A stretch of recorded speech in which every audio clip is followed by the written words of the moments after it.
رمضان شهر النور، شهر تغسل فيه القلوب من اليأس وتفتح فيه نوافذ الأمل من تاني. وفي زحمة الأيام وتعب القلوب يجي التفاؤل كرسالة ربانية لينا بتقول لسه الخير جاي، ولسه ربنا شايلك الأحسن، أحسن بكتير مما تتخيل. التفاؤل مش إننا نتجاهل الوجع ولا ننكر الواقع حتى. التفاؤل الحقيقي إنك تبص للواقع بقلب واثق في ربنا، عارف إن رب الخير مش هيجي إلا بالخير، وإن كل تأخير وراه حكمة، وكل كسر وراه جبر من الله عز وجل. أيوة، ربنا قال لنا كده في كتابه: بسم الله الرحمن الرحيم، لا تدري لعل الله يحدث بعد ذلك أمرا. صدق الله العظيم. وبالمناسبة الآية دي من سورة الطلاق،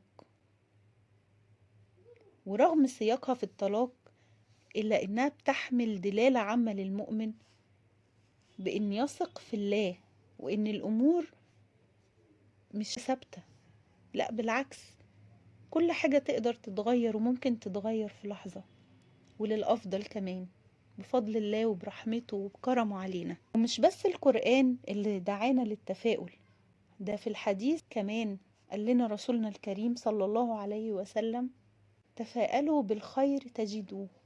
صدق رسول الله صلى الله عليه وسلم. ده حديث قصير لكن معناه كبير قوي. معناه ان القلب اللي بينتظر الخير ربنا بيفتح له ابواب الخير.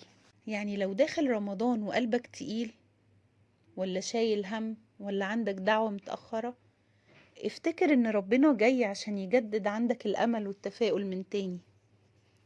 خلي نيتك في الشهر ده من جواك تقول انا متفائل بان ربنا رب الخير لا يأتي إلا بالخير. فاللهم ارزقنا قلوبا متفائلة بك، ونفوسا مطمئنة بوعدك. اللهم إن ضاقت بنا السبل فلا تضيق علينا الأمل. اللهم اجعل لنا من كل هم فرجا، ومن كل ضيق مخرجا، ومن كل بلاء عافية. واجعل رمضان بداية لكل خير ونهاية لكل حزن، وبداية يقين لا ينكسر. اللهم بشرنا بما يفرح قلوبنا، إنك على كل شيء قدير. آمين يا رب العالمين. ودي كانت رسالتنا النهاردة من رسائل هدى. كان معاكم هدى عبد الله. استنونا في رسالة جديدة. دمتم بخير.